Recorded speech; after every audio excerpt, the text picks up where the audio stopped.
بسم اللہ الرحمن الرحیم الحمد للہ رب العالمین والصلاة والسلام علی سید الانبیاء والمرسلین وعلی آلہ واصحابہ اجمعین۔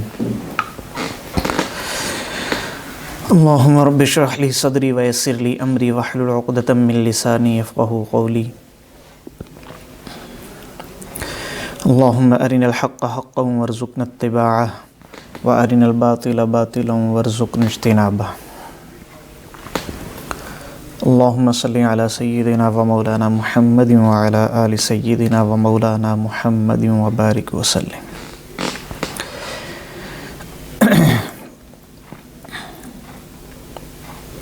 پچھلی کلاس میں ہم نے حدیث جبرائیل کی عبارت اور ترجمہ اور مفہوم دیکھ لیا تھا، اور آج انشاءاللہ ہم اس کی کچھ تشریح کریں گے، ترجمے اور مفہوم کو بھی ساتھ ساتھ دہرا لیں گے۔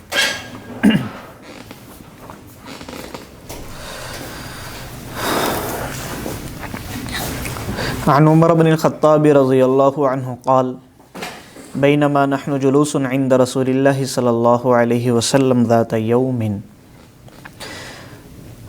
حضرت عمر بن خطاب رضی اللہ تعالیٰ عنہ فرماتے ہیں، اس دوران کہ ہم اللہ کے رسول صلی اللہ علیہ وسلم کے پاس حاضر تھے، بیٹھے ہوئے تھے، ذات یومن، ایک دن، اس دوران کے ایک دن ہم اللہ کے رسول صلی اللہ علیہ وسلم کے پاس حاضر تھے، بیٹھے تھے۔ اذ طلع علینا رجل شدید بیاض الثیاب شدید سواد الشعر،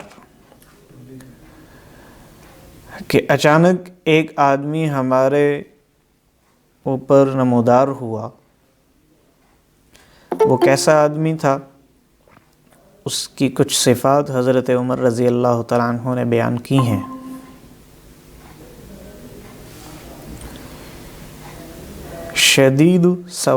شدید بیاض الثیاب، ایک بات تو یہ فرمائی کہ ان کا لباس انتہائی صاف تھا، انتہائی صاف اور سفید لباس تھا ان کا۔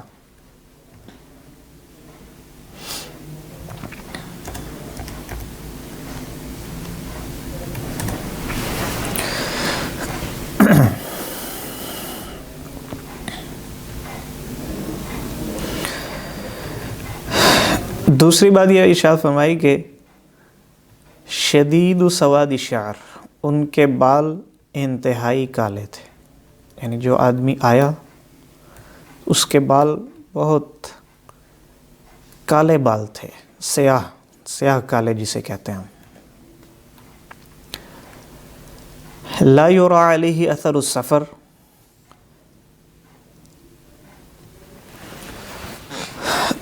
فرماتے ہیں کہ ان کے اوپر سفر کے آثار نہیں دیکھے جا رہے تھے، سفر کی کوئی علامت ان کے اوپر نہیں پائی جا رہی تھی۔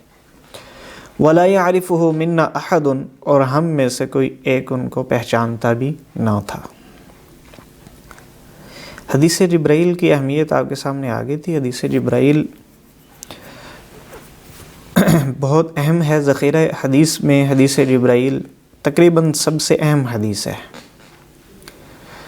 اور بعض علماء فرماتے ہیں کہ اس کی حیثیت ذخیرہ احادیث میں ایسے ہی ہے جیسے کہ قرآن مجید میں سورہ فاتحہ کی ہے۔ جیسے سورہ فاتحہ میں قرآن مجید کے مضامین کا خلاصہ آ گیا ہے، اسی طرح حدیث جبرائیل کے اندر ذخیرہ حدیث کا خلاصہ آ گیا۔ تو جیسے سورہ فاتحہ کو ام الکتاب یا ام القرآن کہتے ہیں کیونکہ پورا خلاصہ اس میں آ گیا، اسی طرح حدیث جبرائیل کو بھی ام السنہ کہا جا سکتا ہے، ام الحدیث یا ام السنہ کہا جا سکتا ہے، ٹھیک ہے؟ اس لیے کہ جو اعمال ہوتے ہیں نا وہ تین طرح کے ہوتے ہیں، بعض کا تعلق عقائد سے ہے، بعض کا تعلق ہمارے عمل سے ہے، اور بعض کا تعلق ہوتا ہے اخلاقیات سے۔ ان سب کا یہاں پر ذکر فرما دیا گیا ہے، تو بڑی اہمیت کی حامل ہے یہ حدیث۔ اور پھر اس حدیث کے آخر میں آپ صلی اللہ علیہ وسلم نے یہ بھی فرمایا کہ یہ جبرائیل تھے جو تمہیں تمہارا دین سکھانے آئے تھے۔ دین کے اندر ساری باتیں آ جاتی ہیں، تو آپ نے فرمایا کہ تمہیں تمہارا دین سکھانے آئے تھے، تو معلوم ہوا کہ دین کا خلاصہ اس حدیث میں آ گیا ہے۔ حدیث جبرائیل حضرت عمر بن خطاب رضی اللہ تعالیٰ عنہ پورے پس منظر کے ساتھ، واقعے کے ساتھ بیان فرما رہے ہیں کہ وہ جو آدمی آئے تھے ان کے ایک تو وہ لباس صاف ستھرا تھا، اسی طرح ان کا جو سر کے داڑھی کے بال جو تھے وہ بھی انتہائی سیاہ تھے۔ یہاں سے علماء نے نقطہ اٹھایا ہے کہ جوانی میں علم حاصل کرنا چاہیے۔ جب جوانی کا زمانہ گزر جائے تو پھر اتنا حافظہ وغیرہ نہیں رہتا، اس لیے علم حاصل کرنے کا جو اصل زمانہ ہے وہ کون سا ہے؟ جوانی کا زمانہ ہے، جس کو نوجوانی کا زمانہ کہتے ہیں۔ اور پہلے جملے سے یہ ادب بھی نکلتا ہے کہ جو دین کے طالب علم ہوں، خاص کر حدیث کے طالب علم ہوں، ان کو چاہیے کہ اپنا لباس صاف ستھرا رکھیں اور پاکی کا، پاکیزگی کا بھی خیال رکھیں۔ ظاہری حسن کو بڑھانا بھی سنت سے ثابت ہے، مطلب اپنے بال سیدھا کرنا، کوشش کرنا کہ آپ اچھے دکھیں۔ ہاں، یعنی اپنے آپ کو سنوار کے رکھنا جیسے اللہ تعالیٰ نے بنایا ہے ویسا نظر آئے تو ٹھیک ہے، پسندیدہ ہے۔ ایسا نہ ہو کہ بال بکھرے ہوئے ہیں اور جناب صحیح طرح اپنی حیت نہیں بنائی ہوئی، تو یہ پسندیدہ نہیں ہے۔ پسندیدہ یہ ہے کہ صورت اپنی صحیح بنائی ہوئی ہو، البتہ اس حد تک نہ چلا جائے کہ اللہ کی تخلیق میں ہی تبدیلی کرنا شروع کر دے، کہ بالوں کی عجیب عجیب کٹنگ اور وہ ڈیزائن، یا یہ جو بھویں ہوتی ہیں ان کو بہت زیادہ ان کو باریک کرنا، بھووں کو تراشنا، تو اس طرح کے کام نہ کیے جائیں۔ وَلَا يَعْرِفُ مِنَّا لَا يُرَى عَلَيْهِ أَثَرُ السَّفَرِ، حضرت عمر رضی اللہ عنہ فرما رہے ہیں کہ ان کے اوپر سفر کے آثار نظر نہیں آ رہے تھے، لیکن ہم میں سے کوئی ان کو پہچانتا بھی نہ تھا۔ یہاں حضرت جبرائیل جو آئے، چونکہ لوگوں کو دوستوں اگر نہیں پتہ تھا کہ یہ حضرت جبرائیل ہیں، اس لیے سارے حیرت زدہ ہو گئے کہ اس آدمی کو کبھی دیکھا نہیں ہے اور ہم میں سے کوئی بھی نہیں پہچانتا۔ کسی کے مہمان آئے ہوں تو چلو وہ کہے کہ ہمارے ہاں یہ مہمان آئے ہوئے ہیں، لیکن ایسا نہیں تھا۔ تو اس سے یہ معلوم ہو رہا تھا یا اندازہ ہو رہا تھا کہ شاید باہر سے مسافر ہے کوئی، لیکن کپڑوں کو دیکھ کر، بالوں کو اور صورت کو دیکھ کر نہیں لگ رہا تھا کہ وہ سفر سے آئے ہیں۔ سفر کے آثار میں سے کوئی علامت ان کے اوپر نہیں تھی، تو حیرت زدہ کر دیا لوگوں کو۔ اس میں ایک نقطہ یہ بھی ہے کہ انہوں نے لوگوں کو حیران کیا، ایک تو اپنی حالت کو چھپانے کے لیے، کیونکہ لوگ حیرت میں مبتلا رہیں گے اتنی دیر میں وہ اپنی بات ختم کر کے چلے جائیں گے، سوچنے کا موقع بھی نہیں ملے گا کہ یہ بندہ کون تھا۔ اور دوسرا یہ کہ جب وہ اپنی بات سے حیران کر رہے ہوں گے اپنے افعال سے، تو توجہ جو ہے وہ مکمل ہو جائے گی لوگوں کی، کیونکہ جب انسان حیرت سے کسی چیز کو دیکھتا ہے نا تو وہ اس کے ذہن کے اندر بیٹھ جاتی ہے۔ تو انہوں نے پہلے ایک کام کیا، پھر دوسرا کیا، تو لوگوں کی نا حیرت آ گئی، بڑے متوجہ ہو گئے کہ یہ بندہ کیسا کام کر رہا ہے۔ یعنی ایک تو ان کو دیکھا ہی نہیں تھا، پھر آگے جو انہوں نے کیا ہے اس سے مزید حیرت ہوئی۔ تو انہوں نے کیا کیا، حتی جلس الی النبی صلی اللہ علیہ وسلم، یہاں تک کہ نبی صلی اللہ علیہ وسلم کے ساتھ بیٹھ گئے، وہ ساتھ سے یعنی نبی آپ صلی اللہ علیہ وسلم کے سامنے۔ فاسند رکبتیہ الی رکبتیہ، اور اپنے گھٹنوں کو انہوں نے آپ کے گھٹنوں مبارک کے ساتھ ملا لیا، یعنی جیسے تشہد میں بیٹھتے ہیں اس طرح وہ ملا کے بیٹھ گئے، دو زانوں ہو کر ادب کے ساتھ۔ ووضع کفیہ علی فخذیہ، اور اپنی ہتھیلیوں کو آپ صلی اللہ علیہ وسلم کی ران مبارک کے اوپر رکھ لیا۔ تو یہ فخذیہ یہ ضمیر ہے، ضمیر سمجھتے ہیں نا، عربی گرامر پڑھیں آپ، تو یہ ضمیر سے مراد یہ کس کی طرف لوٹ رہی ہے، ان سے مراد کون ہے؟ تو اگر دوسری احادیث کو دیکھا جائے تو آپ صلی اللہ علیہ وسلم ہی کی طرف یہ مراد ہے کہ انہوں نے اپنی رانوں پر نہیں بلکہ آپ صلی اللہ علیہ وسلم کی رانوں پر انہوں نے ہاتھ رکھے تھے۔ یا ہو سکتا ہے پہلے اپنی پر رکھے ہوں پھر آپ صلی اللہ علیہ وسلم کی ران مبارک پر رکھ لیے ہوں، لیکن احادیث میں بہرحال یہ آ گیا ہے کہ انہوں نے آپ کی ران مبارک کے اوپر ایسے ہاتھ رکھے اور پھر آگے سوال کیا۔ اب یہاں دیکھیں کہ پہلے انہوں نے آ کر ادب سے بیٹھے تھے تو باادب اور سنجیدہ باوقار معلوم ہوئے، لیکن جب آپ صلی اللہ علیہ وسلم کی ران مبارک پہ ہاتھ رکھ دیے تو پھر تھوڑا سا یہ شبہ ہوا کہ شاید آداب سے واقف نہیں ہے، متضاد آ گئی نا بات، حیرت زدہ ہو گئی۔ اسی طرح آگے وقال یا محمد، اور انہوں نے کہا کہ اے محمد۔ آپ صلی اللہ علیہ وسلم کو تو نام لے کر پکارنا درست ہی نہیں ہے۔ آپ صلی اللہ علیہ وسلم کو سورہ حجرات میں صحابہ کرام کو منع کر دیا گیا۔ اسی طرح ایک اور جگہ پر کہ آپس میں جیسے تم ایک دوسرے کو پکارتے ہو نا، تو اللہ کے رسول صلی اللہ علیہ وسلم کو ایسے نہ پکارو۔ چنانچہ اس بات سے بھی حیرت ہوئی کہ وہ آ کر یہ کہہ رہے ہیں یا محمد، یعنی اس سے تو یہ معلوم ہوا کہ شاید یہ کسی دور دراز گاؤں سے آئے ہیں جن کو مجلس کے آداب معلوم نہیں ہیں۔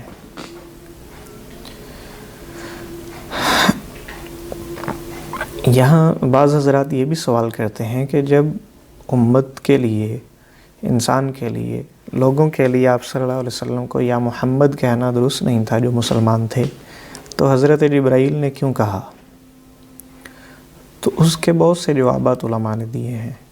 سب سے صحیح جواب وہی ہے کہ وہ اپنی حالت کو یہاں پر مخفی رکھنا چاہ رہے تھے اور لوگوں کو آخر وقت تک حیرت میں اور متوجہ رکھنا چاہ رہے تھے تاکہ اچھی طرح سے دین سیکھ لیں وہ، ٹھیک ہے۔ وقال یا محمد اخبرنی عن الاسلام، انہوں نے پہلا سوال یہ کیا کہ مجھے اسلام کے بارے میں خبر دیجیے۔ فقال رسول اللہ صلی اللہ علیہ وسلم الاسلام ان تشهد ان لا الہ الا اللہ وان محمدا رسول اللہ وتقیم الصلاة وتؤتی الزکاة وتصوم رمضان وتحج البیت ان استطعت الیہ سبیلا۔ آپ صلی اللہ علیہ وسلم نے 5 چیزوں کا ذکر فرمایا جواب میں۔ آپ نے فرمایا کہ اسلام یہ ہے کہ تو گواہی دے اس بات کی کہ اللہ کے علاوہ کوئی معبود نہیں، اور بے شک محمد صلی اللہ علیہ وسلم اللہ کے رسول ہیں۔ یہ ایک بات ہوگی، اس کو شہادتین کہتے ہیں، یعنی شہادت دینا۔ وتقیم الصلاۃ، اور تو نماز قائم کرے، وتؤتی الزکاۃ، اور تو زکوٰۃ ادا کرے، وتصوم رمضان، اور یہ کہ تو رمضان المبارک کے روزے رکھے، وتحج البیت ان استطعت الیہ سبیلا، اور یہ کہ تو اسلام یہ ہے کہ تو بیت اللہ کا حج کرے اگر بیت اللہ کی طرف راستے کی استطاعت ہو، خرچہ وغیرہ ہو۔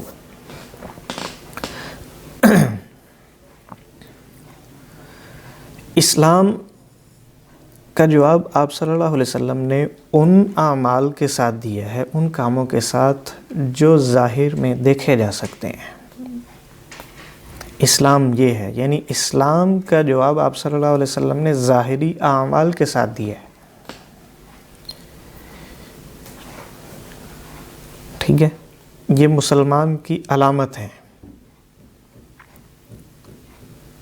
کہ شہادتین کا اقرار کرے، اگر کوئی بندہ اس سے مطالبہ کرے اقرار کا یا پوچھے تو وہ گواہی دے کہ بھئی اللہ کے علاوہ اور کوئی معبود نہیں ہے، اور بے شک محمد صلی اللہ علیہ وسلم اللہ کے رسول ہیں۔ اللہ تعالیٰ کی توحید کی، وحدانیت کی گواہی دے، اور ساتھ ساتھ آپ صلی اللہ علیہ وسلم پر ایمان لانے کی بھی گواہی دے، اقرار کرے، وہ پھر ہے وہ بندہ مسلمان۔ اور اسی طرح تقیم الصلاۃ، وہ نماز بھی قائم کرے، زکوٰۃ ادا کرے، رمضان المبارک کے روزے رکھے، اور بیت اللہ کا حج کرے۔ 5 چیزوں کا ذکر ہے، ان کو ارکان خمسہ کہا جاتا ہے۔ اسلام کے 5 بڑے ارکان ہیں، وہ یہ ہیں۔ نمبر 1 شہادتین، نمبر 2 شہادتین سمجھ گئے نا، توحید کی گواہی اور رسالت کی گواہی آپ صلی اللہ علیہ وسلم کی۔ دوسری چیز اقامت صلاۃ، تیسری چیز ہے زکوٰۃ، اور چوتھی چیز ہے رمضان کے روزے، اور 5ویں چیز ہے بیت اللہ کا حج۔ یہ سب سے بڑے اسلام کے جو احکام ہیں وہ ہیں، ان کو ارکان اسلام کہا جاتا ہے۔ لہٰذا یہ اور رکن آپ سمجھتے ہیں نا کس چیز کو کہتے ہیں؟ رکن کسی چیز کے پلر کو، جز کو کہتے ہیں، جز ہوتا ہے نا کسی کا، ٹکڑا ہوتا ہے کسی چیز کا، اس کو رکن کہتے ہیں۔ جیسے ہم یہ کہتے ہیں نماز کے ارکان کون سے ہیں، قیام، رکوع، سجدہ وغیرہ۔ کوئی رکوع نہیں کرے گا، سجدہ نہیں کرے گا تو نماز ہوگی نہیں ہوگی نا، قدرت کے باوجود جو رکوع سجدہ نہ کر رہا ہو نماز نہیں ہوگی۔ اسی طرح ایک آدمی وہ نماز ادا نہیں کر رہا، زکوٰۃ ادا نہیں کرتا، رمضان المبارک کے روزے نہیں رکھتا، بیت اللہ کا حج نہیں کرتا، تو اس میں مسلمانوں والی علامات نہیں پائی جا رہی ہیں۔ اور آپ صلی اللہ علیہ وسلم کے زمانے میں تو ان فرائض کو مسلمان سوچ بھی نہیں سکتا تھا چھوڑنے کا، اور خاص طور سے نماز کے بارے میں آپ صلی اللہ علیہ وسلم نے بڑی اہمیت بیان فرمائی ہے ایک حدیث کے مطابق کہ اسلام اور کفر کے درمیان فرق کرنے والی چیز کون سی ہے؟ نماز ہے۔ ٹھیک ہے، جیسے کوئی کسی ادارے کا ہو تو اس ادارے کے اس نے کارڈ یا یونیفارم وغیرہ پہنا ہوتا ہے، تو مسلمان جو ہے نا، مسلمان جو آپ صلی اللہ علیہ وسلم کا امتی ہے اور اسلام لایا ہوا ہے، یہ اس کی علامات ہیں پختہ، یہ اس کے بڑے فرائض ہیں۔ یعنی مسلمان تو ہوتا ہی وہ ہے جو یہ کرتا ہے، ورنہ اس کے علاوہ کسی کو وہ مسلمان کے دائرے میں ہی نہیں۔ ہاں، اس کو مسلمان پھر نہیں کہا جا سکتا اس حدیث کے مطابق۔ لیکن بڑا جو رکن ہے وہ شہادتین ہے۔ اگر کوئی آدمی شہادتین کا اقرار کر لیتا ہے، ہم کہیں گے کہ اسلام کے دائرے میں داخل ہو گیا ہے۔ اگر اس نے نماز، زکوٰۃ، روزہ یا بیت اللہ میں حج بیت اللہ میں سے قدرت کے باوجود کسی چیز کو بھی چھوڑا تو اس کا اتنا اسلام جو ہے وہ نہیں ہے۔ ٹھیک ہے، یہ 5 چیزیں ہیں، ان 5 سے مل کر 100% ایک اسلام بنتا ہے۔ ٹھیک ہے، اگر اس نے مثال کے طور پر زکوٰۃ نماز ادا نہیں کر رہا تو اتنے حصہ جو ہے اس کا اسلام کا اس نے چھوڑا ہوا ہے۔ لیکن قرآن میں تو ہے کہ اگر کوئی کچھ حصے کو آپ فالو کریں اور کچھ کو نہ کریں تو پھر اس کے لیے دنیا اور آخرت میں دونوں میں عذاب ہے۔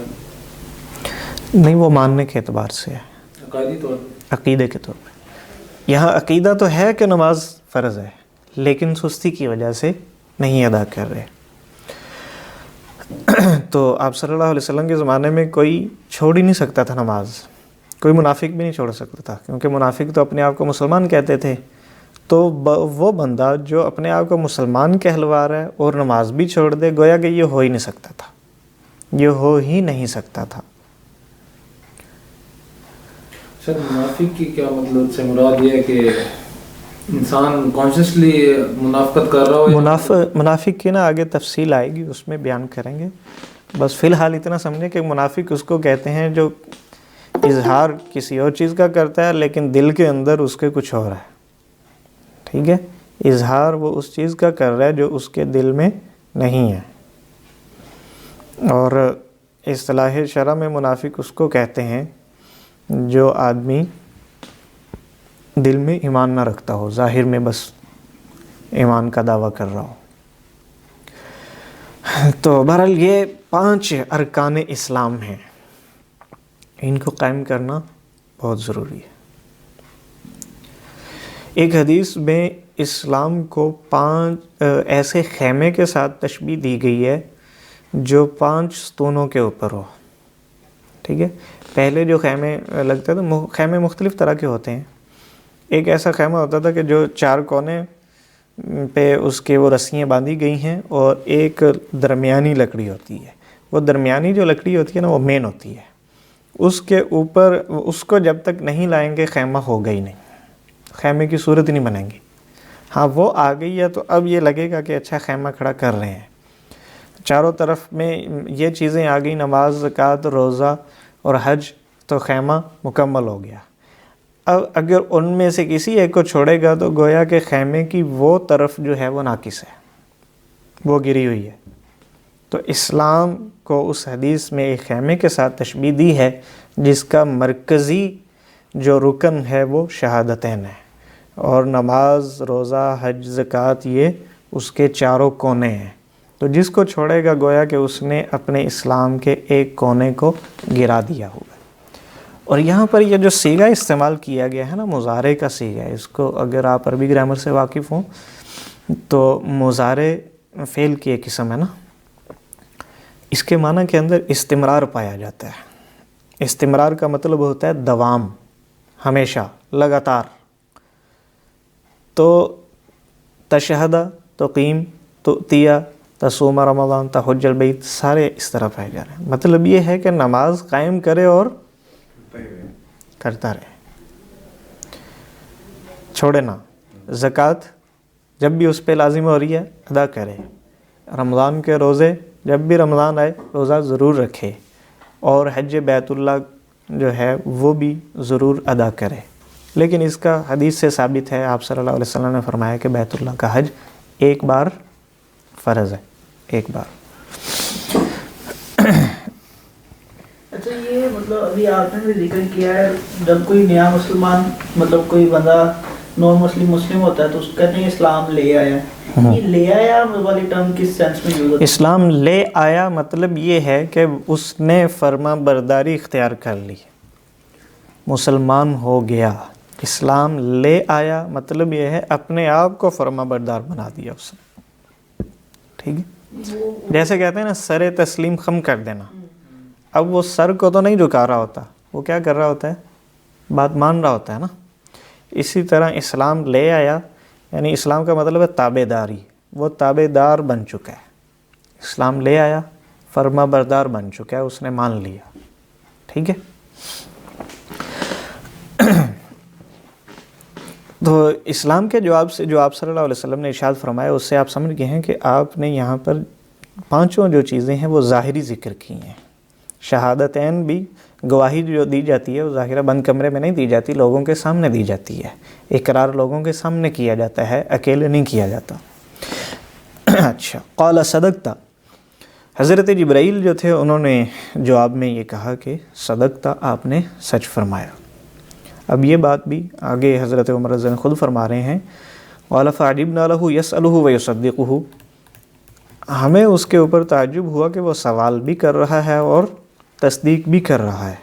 سوال کے انداز سے تو معلوم ہو رہا تھا کہ طالب علم ہے اور اس کو پتہ نہیں تھا، لہٰذا یہ معلوم کرنا چاہ رہا ہے کہ اسلام کسے کہتے ہیں۔ لیکن جب جواب دے دیا گیا تو اس نے تصدیق کر دی۔ تصدیق کرنے سے یہ معلوم ہوا کہ اس کو تو معلوم تھا، وہ تو امتحان کی غرض سے پوچھ رہا ہے۔ اب کوئی آپ صلی اللہ علیہ وسلم سے امتحان کی غرض سے کوئی ایسی بات پوچھے، صحابہ کرام موجود ہوں تو ظاہر ہے انہیں تعجب تو ہوگا نا، بہت زیادہ تعجب ہوگا۔ ابھی وہ اسی تعجب میں تھے، انہوں نے دوسرا سوال کیا، قال فاخبرنی عن الایمان، اخبرنی عن الایمان، مجھے خبر دیں کس کے بارے میں؟ ایمان کے بارے میں۔ قال ان تؤمن باللہ وملائکتہ وکتبہ ورسلہ والیوم الآخر وتؤمن بالقدر خیرہ وشرہ۔ آپ نے فرمایا ایمان یہ ہے کہ تو یقین کر لے، یقین رکھے اللہ کے اوپر، اس کے فرشتوں پر اور اس کی کتابوں پر اور اس کے رسولوں پر اور آخرت کے دن پر، اور یہ کہ تو ایمان رکھے تقدیر، اس کے اچھے اور برا ہونے پر۔ ایمان کا لغوی معنی ہوتا ہے یقین کر لینا، کسی چیز کو مان لینا، دل کے ساتھ کسی چیز کے اوپر یقین کر لینا۔ یقین دل کے ساتھ ہی ہوتا ہے نا، زبان سے تو نہیں ہوتا یقین، زبان سے تو اقرار ہوتا ہے۔ یقین جو ہوتا ہے اس کا محل کیا ہے؟ ہاں جی، وہ جی یقین کا جو محل ہے، یقین کی جو جگہ ہے وہ دل ہے۔ اور اصطلاحی معنی ایمان کا آپ صلی اللہ علیہ وسلم نے اس کی جو ڈیفینیشن ہے، تعریف ہے، وہ گویا کہ آگے بیان فرما دی ہے، ٹھیک ہے؟ بڑے جامع الفاظ کے اندر آپ نے فرمایا کہ ایمان یہ ہے کہ تو یقین رکھے اللہ کے اوپر اور اس کے فرشتوں پر اور اس کی کتابوں پر، اس کے رسولوں پر اور آخرت کے دن پر اور تقدیر۔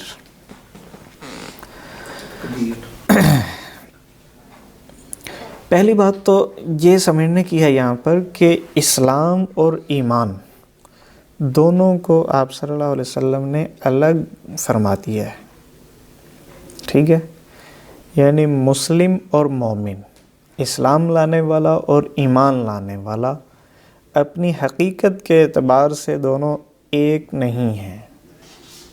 اسلام اور ایمان دونوں الگ الگ چیز ہیں. ہاں جمع ہو سکتی ہیں لیکن ہیں دونوں الگ چیزیں. ٹھیک ہے، قرآن مجید میں الگ الگ ہے. قرآن مجید میں بھی سورہ حجرات میں الگ ذکر فرمایا ہے. قالت الاعراب آمنا قل لم تؤمنوا ولکن قولوا اسلمنا. اعراب نے کہا کہ ہم تو ایمان لے آئے. آپ نے فرمایا کہ نہیں، تم یہ کہو تم ایمان نہیں لائے ہو، تم یہ کہو کہ ہم اسلام لائے ہیں. یعنی ہم نے فرما برداری بظاہر اختیار کر لی ہے لیکن دل کے اندر ایمان ابھی تک نہیں اترا ہے. مسلمان ہے ابھی. تو ایمان اور اسلام میں آپ نے یہاں فرق بیان فرمایا. ہمیں یہاں ہمیشہ اس حدیث کو سامنے رکھنا چاہیے اور ذہن میں رکھیں کہ اسلام کا تعلق ظاہر کے ساتھ ہے اور ایمان کا باطن کے ساتھ. بندہ کس چیز کا مکلف ہے، ظاہر کا یا باطن کا؟ دوسروں کے بارے میں انسان ظاہر کا مکلف ہے. لہٰذا جو آدمی بظاہر یہ جن کا پیچھے اسلام کے جواب میں ذکر ہے وہ کام کر رہا ہے تو ہم اس کو مسلمان سمجھیں گے، اگرچہ وہ دل کے اندر اس کے دل میں ایمان ہو یا نہ ہو. ہم اسے کہیں گے کہ وہ مسلمان ہے اور ایمان کی علامت ہے. یہ ظاہر مسلمان اسی کو کہتے ہیں نا جو ایمان کی علامات کو ظاہر کر دے. ہم اسے کہیں گے کہ ٹھیک ہے مسلمان ہے، اور دنیا میں ہم اس کے ساتھ تمام معاملات مسلمانوں والے کریں گے. لیکن اس کے دل کی جو حالت ہے نا وہ اللہ کے علاوہ اور کوئی نہیں جانتا، یا وہ خود جو اپنے دل کے اندر کچھ چھپائے بیٹھا ہے، ورنہ اللہ کے علاوہ اور کوئی نہیں جانتا، کوئی دوسرا شخص کہ فلاں کے دل میں کیا ہے.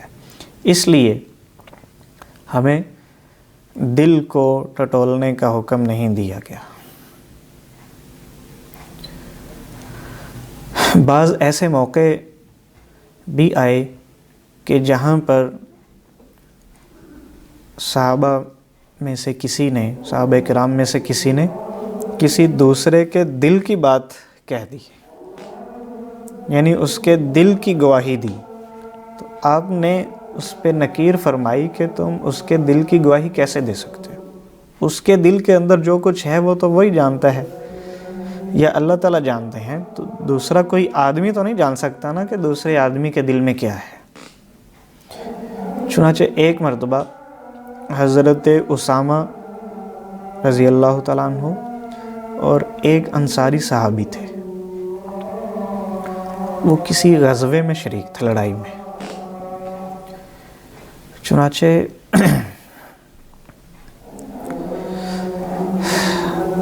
صلی اللہ علیہ وسلم اذان کے بعد پھر کرتے ہیں.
حضرت اسامہ اور ایک دوسرے صحابی تھے انصاری، وہ لڑائی میں شریک تھے کسی غزوے میں، تو وہ دونوں ایک کافر کو، ایک شخص کو مارنے کے لیے آگے بڑھے۔ جیسے ہی ان دونوں نے اس کے اوپر قابو پا لیا تو اس نے کلمہ پڑھ لیا۔ تو وہ جو انصاری صحابی تھے وہ تو رک گئے، لیکن حضرت اسامہ رضی اللہ تعالیٰ عنہ جو تھے انہوں نے اس کا کام تمام کر دیا، قتل کر دیا اسے۔ جب آپ صلی اللہ علیہ وسلم کے سامنے یہ بات آئی تو آپ انتہائی ناراضگی کا اظہار فرمایا آپ نے جب ناراض ہوئے اور یہ فرمایا کہ تم کیسے ایسے آدمی کو قتل کر سکتے ہو جو لا الہ الا اللہ کہہ رہا ہے۔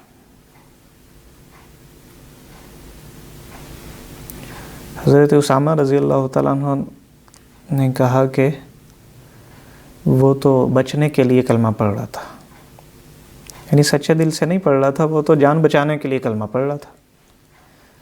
تو آپ نے فرمایا کہ حل شققت قلبہ، کہ تم نے اس کے دل کو کھول کر چیر کر دیکھ لیا تھا۔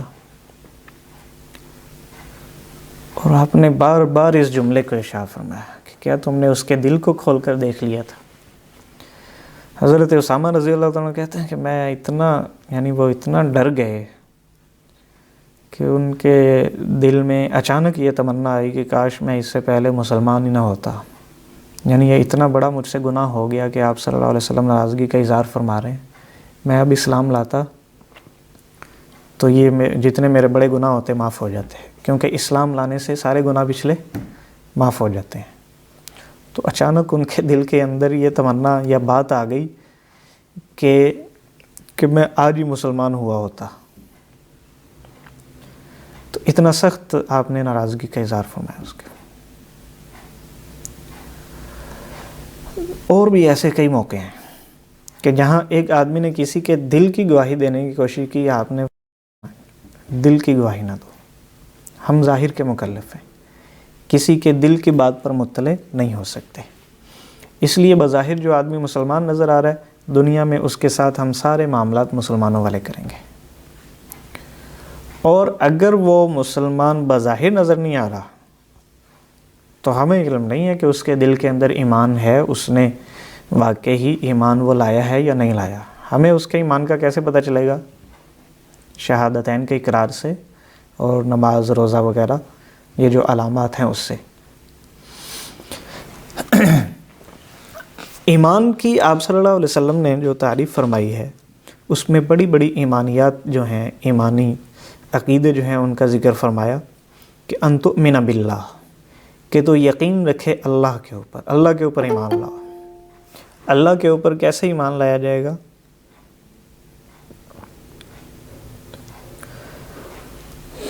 اللہ پر ایمان لانے کا مطلب یہ ہے، دو چیزوں پر ایمان لایا جائے گا۔ پہلی بات تو یہ ہے کہ وجود باری تعالیٰ پر ایمان لائیں گے کہ اللہ تعالیٰ ہیں، اللہ تعالیٰ ہمارے خالق ہیں جنہوں نے ساری مخلوق کو پیدا کیا ہے۔ کیونکہ یہ جو ملحد ہیں، بے دین ہیں، وہ تو اللہ تعالیٰ کے وجود کے ہی انکاری ہیں۔ تو اللہ کے وجود کو تسلیم کرنا، وجود سے مراد یعنی اللہ تعالیٰ ہیں۔ ملحد سے کیا مراد ہے؟ ملحد جو کفر کرنے والا ہے، دہریے، دہریے جو ہوتا ہے نا، دہریے یہ کہتے ہیں کہ زمانہ خود بخود چل رہا ہے، اس کو بنانے والا کوئی نہیں۔ دوسرا یہ کہ توحید پر ایمان لانا، کہ اللہ تعالیٰ اپنی ذات میں اور اپنی صفات میں وحدہ لا شریک ہیں، اس کے ساتھ کوئی عبادت میں بھی شریک نہیں ہے، اور جیسی اللہ تعالیٰ کی صفات ہیں اس کی صفات میں بھی کوئی اس کے ساتھ شریک نہیں ہے۔ جو صفات اللہ تعالیٰ کے ساتھ خاص ہیں ان میں کوئی اور شریک نہیں۔ جیسے اللہ تعالیٰ کی صفت تخلیق ہے، پیدا کرنا، تو ایسے اور کوئی پیدا نہیں کر سکتا۔ بعض صفات کا ایک سمجھنے کے عکس یا تھوڑی اس سے ملتی جلتی بندوں کو عطا ہوئی ہیں، جیسے کہ اللہ تعالیٰ سننے والے اور دیکھنے والے ہیں، تو ہمیں بھی کچھ سننے اور دیکھنے کی طاقت دے دی ہے، لیکن اس کا یہ مطلب نہیں کہ سننے اور دیکھنے کی جو صفت اللہ تعالیٰ کی ہے بالکل ہمیں ویسی مل گئی، ایسا نہیں ہے، ہماری لمٹ ہو جاتی ہے۔ ہاں اچھا اس میں ضمن میرا ایک سوال ہے کہ اللہ کو امیجن کرنا جائز ہے یا مطلب ٹھیک ہے؟ نہیں، اللہ تعالیٰ کی ذات میں غور و فکر نہیں کیا جائے گا۔ نہیں غور و فکر کی بات نہیں، لائک نماز جب پڑھ رہے ہوں ہم یا خاص طور پہ جب سجدے میں ہوں جی، تو اللہ کو ذہن میں لانا کہ میں مطلب ایک اللہ کے سامنے ہوں، ہاں جی سامنے ہوں اور اپنے ذہن میں ایک لائک روحانی کوئی تصویر بنانا، اس کا ذکر آگے آ رہا ہے اگلے جملے میں، تصویر نہیں بنائی جائے گی۔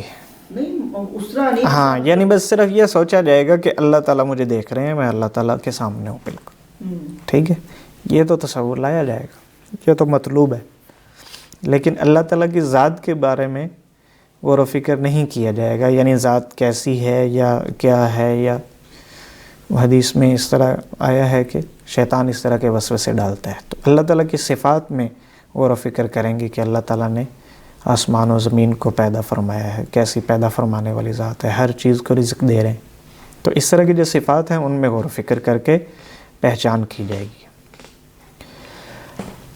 وَمَلَائِكَتِهِ، توحید پر ایمان سمجھ میں آ گیا نا، اللہ کی ذات پر بھی اور ساتھ ساتھ صفات پر بھی، صفات بھی جو اللہ کے ساتھ شریک وہ خاص ہیں، ان کے ساتھ کسی کو شریک نہیں ٹھہرا سکتے۔ وَمَلَائِكَتِهِ، اللہ کے فرشتوں پر، اللہ کے فرشتوں پر ایمان لایا جائے گا۔ فرشتوں پر ایمان لانے کا مطلب یہ ہے کہ اللہ تعالیٰ نے فرشتوں کو نور سے پیدا فرمایا ہے، وہ اللہ تعالیٰ کی خاص مخلوق ہیں جن سے اللہ تعالیٰ تکوینی امور جو ہے نا ان کی خدمات لیتے ہیں، ان کی ذمہ داریاں لگائی ہوئی ہیں تکوینی امور پہ۔ تکوینی امور سمجھتے ہیں نا، تکوینی کام دنیا کے اندر جو واقعات حادثات وغیرہ ہو رہے ہیں، یعنی دنیا میں جو بھی فزیکل طور سے ہو رہا ہے اس کو کہتے ہیں تکوین۔ جیسے بارش ہو رہی ہے اب، تو یہ تکوینی امر ہے۔ اس طرح کی بہت سی جو ڈیوٹیاں خدمات فرشتوں کے اوپر اللہ تعالیٰ نے لگائی ہوئی ہیں، اور فرشتوں کے اندر نافرمانی کا مادہ نہیں رکھا، وہ نافرمانی نہیں کر سکتے۔ جن فرشتوں کا نام کے ساتھ ذکر آ گیا، جیسے حضرت جبرائیل، حضرت میکائیل، حضرت اسرافیل، حضرت اسرائیل وغیرہ، ان کا نام کے ساتھ ایمان لانا ضروری ہے کہ ہاں یہ فرشتے ہیں، باقی پر ویسے ہی اجمالاً ایمان لانا ضروری ہے، کیونکہ فرشتوں کا ذکر احادیث میں بھی آ گیا ہے اور قرآن مجید میں بھی آیا ہوا ہے۔ اچھا، فرشتوں کے پاس اختیار ہے؟ وہی ہے جو اللہ تعالیٰ نے دیا ہوا ہے، جس کام کے کرنے کا اختیار ہے دیا ہے وہی ہے، نہ کا اختیار نہیں ہے ان کے پاس۔ یعنی اللہ تعالیٰ نے حکم دے دیا ہے کسی کام کو کرنے کا، تو ان کے پاس نہ کا اختیار نہیں ہے، انہوں نے کرنا ہی کرنا ہے، وہ نہ نہیں کر سکتے، خیال بھی نہیں آتا۔ یعنی ان کے اندر یہ جو برائی کی جو ول ہے، ارادہ ہے، وہ ہے ہی نہیں۔ کیا شعور بھی نہیں ہے ان کے؟ شعور جتنا اللہ تعالیٰ نے ان کو عطا کیا ہوگا اتنا تو ہے نا، شعور تو ہے ان کے پاس، ظاہر ہے وہ بھی ایسی مخلوق ہے جو سمجھتے ہیں، لیکن نافرمانی کا جو ایک مادہ ہوتا ہے نا، نافرمانی کی سمجھ لیں آج کل جو چیزیں بنائی جاتی ہیں، جیسے کمپیوٹر کی مثال لے لیں نا، اس میں کوئی چیزیں انسٹال کر دیتے ہیں تو ان کے اندر برائی انسٹال ہی نہیں ہے، برائی ہے ہی نہیں ان میں، لیکن جنات اور انسانوں میں ہے، جنات اور انسانوں میں رکھی گئی ہے، جنات میں ذرا زیادہ ہے۔ وَكُتُبِهِ، اسی طرح اللہ کی کتابوں پر بھی ایمان رکھیں گے۔ اللہ کی کتابوں پر ایمان کیسے لائیں گے؟ اسی طرح کہ جن کتابوں کا نام ذکر کر دیا گیا ہے ان کے اوپر تو نام کے ساتھ ایمان لانا ضروری ہے، جیسے تورات حضرت موسیٰ علیہ السلام پر نازل ہوئی ہے، انجیل حضرت عیسیٰ علیہ السلام پر، زبور حضرت داؤد علیہ السلام پر، اور قرآن مجید آپ صلی اللہ علیہ وسلم پر۔ اسی طرح 30ویں سپارے میں حضرت موسیٰ علیہ السلام، حضرت ابراہیم علیہ السلام کے صحیفوں کا ذکر ہے، صحف ابراہیم و موسیٰ، تو ان پر نام کے ساتھ یعنی تعین کے ساتھ ایمان لانا ضروری ہے، اور باقی پر جو بھی صحیفے یا کتابیں اگر اللہ تعالیٰ نے پیغمبروں پر نازل فرمائی ہیں ان سب پر ہمارا ایمان ہے۔ نماز کا وقت ہو گیا، چلیں انشاءاللہ آگے نماز کے بعد ہم پڑھیں گے انشاءاللہ۔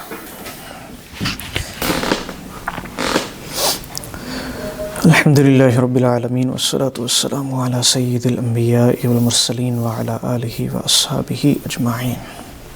اللہم صلی علی سیدنا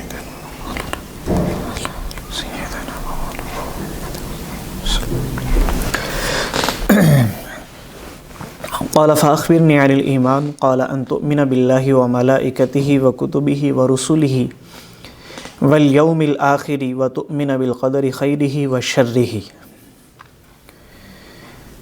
حضرت جبرائیل نے عرض کیا کہ مجھے ایمان کے بارے میں خبر دیں۔ آپ صلی اللہ علیہ وسلم نے فرمایا ایمان یہ ہے کہ تو اللہ پر یقین رکھے اور اس کے فرشتوں پر، اس کی کتابوں پر، اس کے رسولوں پر اور آخرت کے دن پر، اور تو یقین رکھے ایمان لائے تقدیر پر، یعنی اس کے اچھا اور برا ہونے پر۔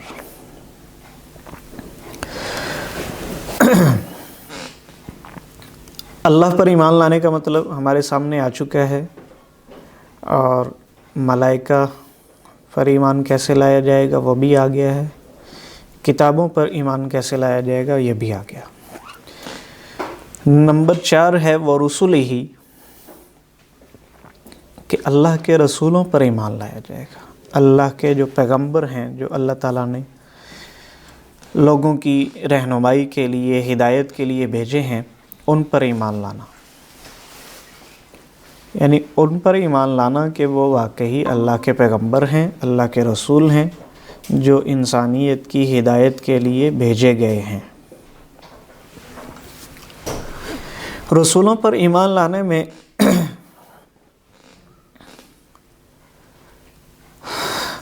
تمام انبیاء پر ایمان لانا ضروری ہے۔ کسی ایک کی بھی اگر نفی کر دی تو ایمان نہیں ہوگا۔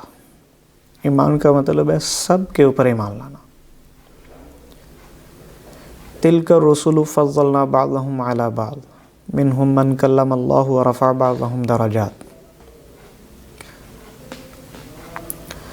کہ تیسرے پارے کے شروع میں اللہ تعالیٰ فرماتے ہیں کہ یہ رسول ہیں جن میں سے بعض کو بعض پر ہم نے فضیلت دی ہے، یعنی بعض افضل ہیں اور بعض کی ذرا فضیلت دوسروں کے مقابلے میں کم ہے، لیکن بہرحال رسول ہونے کے اعتبار سے وہ برابر ہیں، ان کے اوپر ایمان لانا ضروری ہے۔ لیکن اس آیت میں آگے یہ بھی فرمایا ہے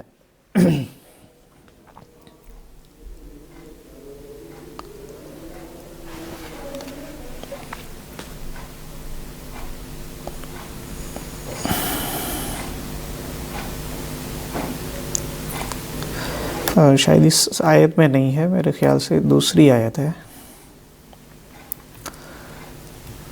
اس میں یہ ہے کہ لا نفرق بین احد منہم، ہم ان میں سے کسی ایک کے درمیان بھی تفریق نہیں کرتے۔ لا نفرق بین احد منہم، کہ تمام انبیاء پر ایمان لانا ضروری ہے۔ اگر کسی ایک پر بھی ایمان نہیں لائیں گے تو ایمان مکمل نہیں ہوگا۔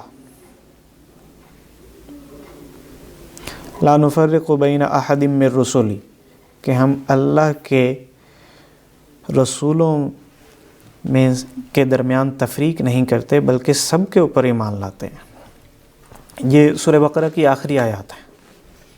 کل آمن باللہ وملائکتہ وکتبہ ورسلہ لا نفرق بین احد من رسلہ، کہ ہم کسی رسول پر ایمان لانے میں فرق نہیں کرتے ہیں، ہم سب کو اللہ کا رسول اور اس کا پیغمبر مانتے ہیں۔ یہود جو تھے وہ پہلے انبیاء علیہ السلام پر ایمان نہیں لاتے تھے، پہلے انبیاء علیہ السلام پر ایمان رکھتے تھے، لیکن انہوں نے جب حضرت عیسیٰ علیہ السلام آئے ان کی ہدایت کے لیے، انہوں نے ان کا انکار کر دیا۔ تو جن کی طرف حضرت عیسیٰ علیہ السلام بھیجے گئے تھے جب انہوں نے ان کا انکار کیا تو ظاہر ہے کہ وہ کفر میں داخل ہو گئے۔ اسی طرح جب حضرت صلی اللہ علیہ وسلم تشریف لائے تو جتنے پہلے اہل کتاب تھے ان سب پر ضروری ہے کہ وہ آپ صلی اللہ علیہ وسلم پر ایمان لائیں۔ کوئی یہ نہیں کہہ سکتا کہ بھئی میں صرف حضرت موسیٰ علیہ السلام پر ایمان رکھتا ہوں یا ہم تو حضرت عیسیٰ علیہ السلام کے امتی ہیں۔ تو انبیاء علیہ السلام کا سلسلہ ایک ہی کام کے لیے، لوگوں کی ہدایت کے لیے، اللہ کی بات کو بلند کرنے کے لیے ہی جاری فرمایا گیا، جس کے سب سے آخر میں حضرت صلی اللہ علیہ وسلم تشریف لائے ہیں۔ لہٰذا آپ صلی اللہ علیہ وسلم پر ایمان لانا ضروری ہے، ٹھیک ہے۔ اور دوسری بات یہاں یہ بھی سمجھنے کی ہے کہ جب ہم تمام انبیاء پر ایمان لاتے ہیں اور ہمیں حکم بھی دیا گیا ہے سب پر ایمان لانے کا، کسی ایک کے درمیان بھی تفریق نہ کریں، تو سارے ہی انبیاء ہمارے ہیں۔ ایسا نہیں ہے کہ حضرت موسیٰ علیہ السلام یہود کے پیغمبر ہیں یا حضرت عیسیٰ علیہ السلام اس وقت جو نصارہ ہیں ان کے پیغمبر ہیں، نہیں، پیغمبر سارے ہی ہمارے ہیں۔ تو ہمیں عملی اعتبار سے بھی ایک تفریق نہیں پیدا کرنی چاہیے۔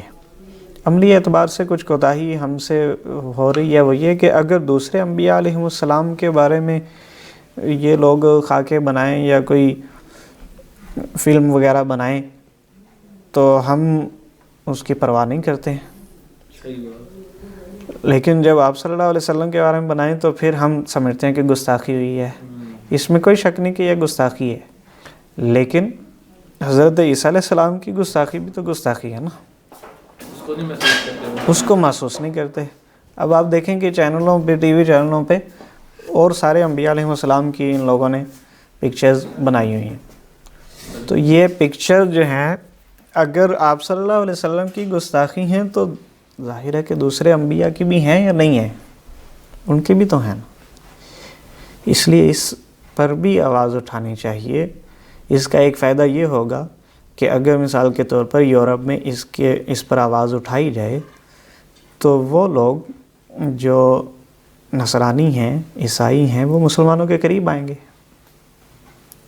انہیں اس کا احساس ہوگا کہ مسلمان جو ہیں حضرت عیسیٰ علیہ السلام کو نبی مانتے ہیں، ان پر ایمان رکھتے ہیں، اور پھر جب مسلمانوں کی باری آئے گی ان کے ساتھ دینے کی تو وہ ان کا ساتھ بھی دیں گے، ایمان کے بھی قریب ہو جائیں گے اور ساتھ بھی دیں گے۔ تو اس لیے ایسی ترتیب بنانی چاہیے کہ تفریق والی صورت نہ ہو، اور ایمان لانے میں تو تفریق کی کوئی گنجائش ہی نہیں ہے۔ ہر مسلمان کے اوپر ضروری ہے، ہر مومن کے لیے ضروری ہے کہ وہ تمام انبیاء اور رسولوں پر ایمان لائیں۔ اب نبی اور رسول کا فرق معلوم ہوگا آپ کو۔ جو مشہور تعریف کی جاتی ہے وہ یہ ہے کہ نبی تو ہر پیغمبر کو کہتے ہیں، لیکن رسول خاص اس پیغمبر کو کہتے ہیں جو نئی شریعت لے کر آیا ہو۔ یعنی ایسا بھی ہوتا تھا کہ ایک شریعت کی تبلیغ کے لیے ہی بہت سارے انبیاء ہیں، ٹھیک ہے، جیسے حضرت موسیٰ علیہ السلام تھے تو ان کے ساتھ حضرت ہارون علیہ السلام بھی تھے، ٹھیک ہے، اسی طرح ان کے ساتھ حضرت یوشع بن نون علیہ السلام بھی تھے۔ تو رسول اس کو کہتے ہیں جو مستقل شریعت لے کر آیا ہو، جیسے حضرت موسیٰ علیہ السلام، ٹھیک ہے، جیسے حضرت عیسیٰ علیہ السلام، جیسے حضرت صلی اللہ علیہ وسلم، جیسے حضرت ابراہیم علیہ السلام۔ تو جو دوسرے ہی دین کی، یعنی پہلے سے جو دین موجود ہے، پہلے سے جو نبی تبلیغ کر رہے ہیں ان کی تائید کے لیے آئے ہوں تو اس کو نبی کہیں گے، لیکن رسول نہیں کہیں گے، ٹھیک ہے۔ یہ بعض علماء فرق کرتے ہیں، لیکن قرآن مجید کے الفاظ میں جیسے یہاں پر آ گیا ہے تلک الرسل فضلنا میں، تو یہاں پر کوئی فرق نہیں ہے، تمام انبیاء، رسولوں سے مراد تمام نبی ہیں، تمام نبیوں پر ایمان لانا ضروری ہے۔ آگے والیوم الآخری، اور آخرت کے دن پر، آخرت کے دن پر ایمان لانا ضروری ہے۔ کیا ایمان رکھیں گے کہ اللہ تعالیٰ نے اس دنیا کو ختم کرنے کے بعد ایک نیا جو جہان ہے وہ جو قائم کیا ہوا ہے اس میں ہمیں منتقل کرنا ہے، جتنے بھی لوگ وفات پا گئے ہیں ان سب کو زندہ کر کے اس میں جمع کیا جانا ہے اور سب کا حساب ہونا ہے. حساب کتاب، وہ بدلے کا دن ہے، وہ حساب کتاب کا دن ہے. تو ایسا نہیں ہو سکتا کہ کسی بھی بندے کو اس دن چھوڑ دیا جائے. سب کو زندہ کیا جائے گا اور سب کے لیے آگے والی زندگی ہے. ٹھیک ہے، مرنے کے بعد زندگی ختم نہیں ہوگی، بلکہ جو لمبی زندگی ہے یا یہ کہہ لیں کہ اصل زندگی ہے وہ شروع ہو جائے گی. تو اس آخرت کے دن کے اوپر ایمان رکھنا. وَتُؤْمِنَ بِالْقَدَرِ خَيْرِهِ وَشَرِّهِ، اور تقدیر کے اوپر ایمان رکھنا یہ بھی ایمان کے لیے ضروری ہے. تقدیر کسے کہتے ہیں یہ سمجھ لینا چاہیے.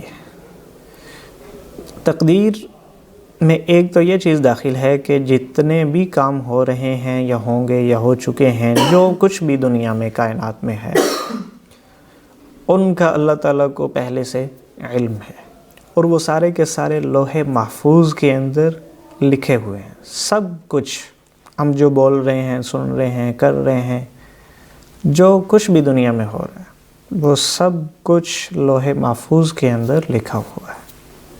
ٹھیک ہے، یہاں تک کہ نہ کوئی پتا درخت سے گرتا ہے، نہ کوئی ذرہ ادھر ادھر ہوتا ہے، وہ بھی اللہ کے علم میں ہے، جو پھر اختیار دیا گیا انسان کو، اور وہ لوح محفوظ میں ہے. اس سے کیا مراد ہے پھر؟ یہ بات کرتے ہیں، پھر اس کی طرف بھی آتے ہیں. دوسری بات ایک تو یہ ہوگی. دوسری یہ ہے کہ اللہ کی اجازت کے بغیر کوئی کام نہیں ہو سکتا. ٹھیک ہے، ایک تو یہ ہے کہ اللہ کے علم میں ہے، دوسرا یہ ہے کہ اللہ کی اجازت کے بغیر کوئی پتا جو ہے نہیں ہل سکتا.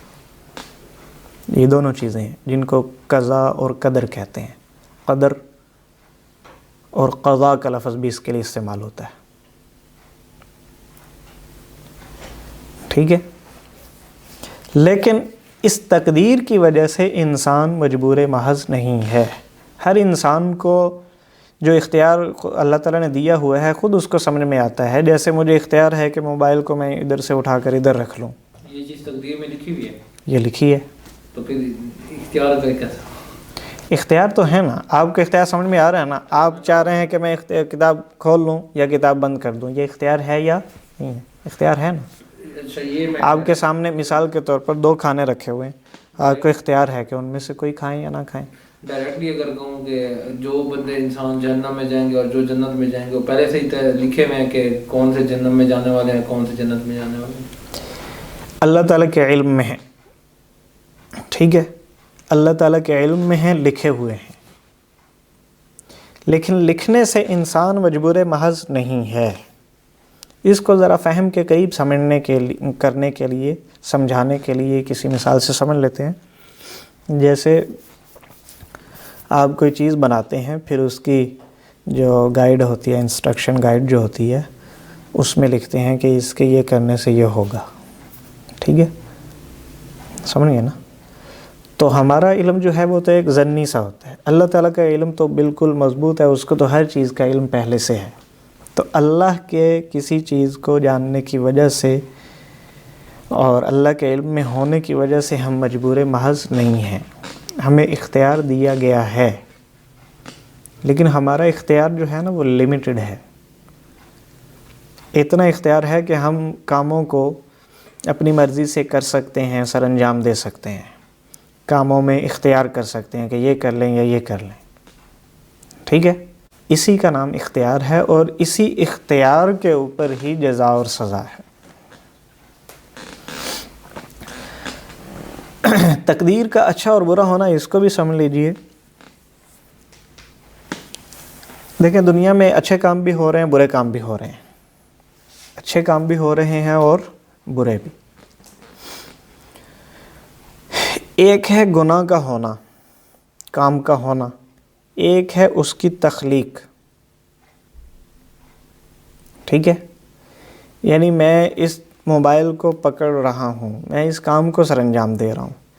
کیا یہ جو فعل ہے موبائل کو پکڑنے والا ایک فعل ہے نا. ٹھیک ہے، پانی پینا فعل ہے، کھانا کھانا فعل ہے، ورب. تو فعل اللہ تعالیٰ نے وہ پیدا کیا ہے. میرا کسی چیز کو پکڑنا یا کھانا یا دیکھنا یہ کس نے پیدا کیا ہے؟ اللہ نے. لیکن میں اپنے اختیار کے تحت مجھے یہ کام کرنے کی اجازت اللہ نے دی ہوئی ہے. اس کو کسب کہتے ہیں. ایک خلق ہوتا ہے پیدا کرنا، ایک ہوتا ہے کسب اس کو کرنا، کام کو سر انجام دینا. تو بندہ اپنے کام کو خود پیدا نہیں کرتا بلکہ اس کو سر انجام دیتا ہے. ٹھیک ہے، ان دو چیزوں میں فرق کرنے کی ضرورت ہے. پہلے ایک فرقہ تھا جس کو معتزلہ وغیرہ، معتزلہ بھی کہتے تھے، اور بھی فرقے تھے کہیں. یہ لوگ یہ کہتے تھے کہ دیکھو جو اچھے اعمال ہیں ان کا خالق تو اللہ تعالیٰ ہے، اور جو برے اعمال ہیں ان کا خالق اللہ نہیں ہے بلکہ بندہ ہے. وہ یہ اس وجہ سے کہتے تھے کہ اگر برے اعمال کا خالق بھی اللہ ہے تو پھر اللہ کی طرف شر کی نسبت لازم آئے گی جو درست نہیں ہے. سمجھ گئے؟ تو ہم یہ کہتے ہیں کہ دیکھو دونوں میں فرق کریں. اللہ تعالیٰ نے شر کو پیدا فرمایا ہے، لیکن اس شر کو پیدا کس لیے کیا ہے؟ ہماری آزمائش کے لیے، امتحان کے لیے. ٹھیک ہے، خالق اللہ تعالیٰ ہی ہیں اس کے، بندہ خالق نہیں ہے. بندہ نہیں شر کو پیدا کر سکتا. یہ بالکل ایسے ہی ہے جیسے کہ بنی اسرائیل میں 2 فرشتے بھیجے گئے تھے. کس لیے بھیجے گئے تھے؟ سورہ بقرہ میں جن کا ذکر ہے.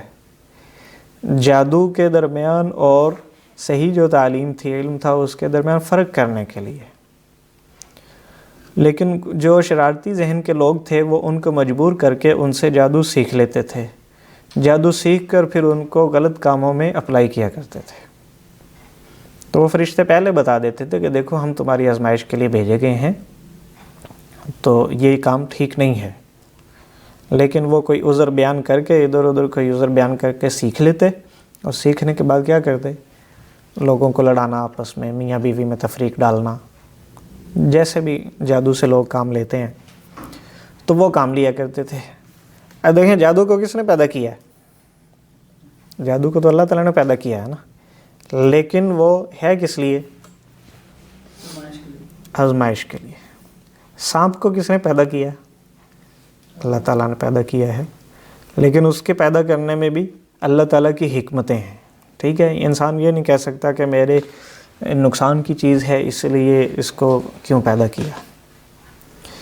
تو اسی طرح اچھے کام اور برے کام سارے اللہ نے پیدا کیے ہیں. تقدیر کے اچھا اور برا ہونے کا یہی مطلب ہے کہ جو کچھ بھی اچھا کام ہے یا برا کام ہے وہ اللہ نے پیدا کیا ہے، لیکن وہ برا کام آگے جو انسان سر انجام دے رہا ہے وہ اپنی مرضی سے اس کو سر انجام دے رہا ہے. ٹھیک ہے.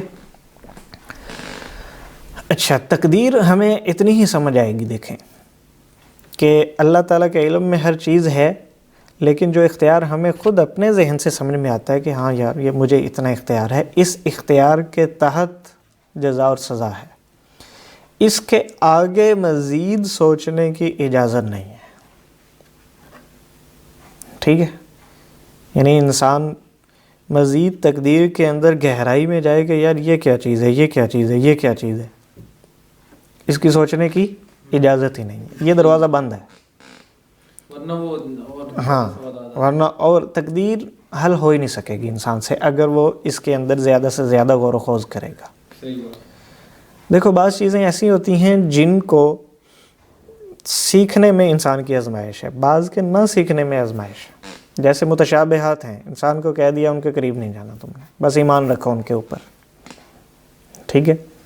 اسی طرح بعض اور چیزیں اللہ تعالیٰ نے پیدا کی ہیں، شراب اور حرام جانور خنزیر پیدا کیا ہے، لیکن بتا دیا کہ اس کے قریب نہیں جانا. اسی طرح تقدیر بھی اللہ تعالیٰ ہی کی پیدا کردہ ہے، لیکن تقدیر میں غور و خوض کرنے سے منع فرما دیا ہے. تقدیر کے اندر غور و خوض کرنے کی اجازت نہیں ہے. ٹھیک ہے، کیونکہ اگر انسان اس چیز میں جائے گا تو گمراہ ہو جائے گا. اور تقدیر ایسی چیز ہے جو انسان کی عقل سے اوپر کی چیز ہے. یہ جگ کے اندر پانی ہے، کیا اس کو گلاس کے اندر ڈالا جا سکتا ہے؟ پورے پانی کو ایک وقت میں بیک وقت نہیں ڈالا جا سکتا نا. کیونکہ وہ ظرف ہی نہیں ہے، وہ ظرف چھوٹا ہے، چیز بڑی ہے، ہماری عقل چھوٹی ہے۔ اور تقدیر کا معاملہ یہ اللہ کے رازوں میں سے ہے، اللہ کا راز ہے، یہ بہت بڑا ہے، یہ ہماری سمجھ میں آ ہی نہیں سکتا۔ اس لیے تقدیر میں غور و خوض کرنے سے منع فرما دیا ہے۔ حدیث مبارکہ میں ہے، ایک مرتبہ آپ صلی اللہ علیہ وسلم باہر تشریف لائے اور صحابہ کرام اس سلسلے میں گفتگو کر رہے تھے، آپ بہت ناراض ہوئے۔ آپ نے فرمایا کہ ایسا نہ کرو، پہلی امتیں جو تھیں ان میں سے بھی بعض لوگ تقدیر میں کلام کرنے کی وجہ سے گمراہ ہو گئے تھے، اس لیے تقدیر کے پیچھے نہ چلو، کیونکہ ہماری عقل جو ہے وہ محدود ہے، اور تقدیر ایک لامحدود چیز ہے جو اللہ تعالیٰ نے پیدا فرمائی، لہٰذا تقدیر کے بارے میں بحث نہ کرو۔ بس یہ ہے کہ اس پر ایمان رکھا جائے گا کہ تقدیر اچھی ہو یا بری ہو، کوئی بھی کام اچھا ہو یا برا ہو، اللہ کے علم میں ہے، اللہ کی اجازت سے ہو رہا ہے، اللہ کی اجازت کے بغیر کچھ نہیں ہو سکتا، ٹھیک ہے؟ یعنی اگر اللہ تعالیٰ اجازت ہی نہ دیں کسی بندے کو قدم اٹھانے کی، تو کیا اٹھا سکتا ہے؟ وہ نہیں اٹھا سکتا۔ ایک بندے کو بولنے کی اللہ تعالیٰ کی طرف سے اجازت ہی نہ ہو، وہ بول ہی نہیں سکتا۔ آگ کو جب تک جلانے کی اجازت نہیں ہوگی تو آگ جلائے گی؟ نہیں جلائے گی نا۔ حضرت ابراہیم علیہ السلام کو نہیں جلایا آگ نے، ہے کہ نہیں ایسے؟ تو ہر چیز اللہ تعالیٰ کی اجازت کی پابند ہے، لیکن بعض چیزوں میں اللہ تعالیٰ نے اس طرح کا انسان کو اختیار دے دیا ہے کہ یہ کرنا اور نہ کرنا دونوں تمہارے اختیار میں ہیں، لیکن کرنا اس کا درست نہیں ہے، ورنہ تمہاری پکڑ ہو جائے گی۔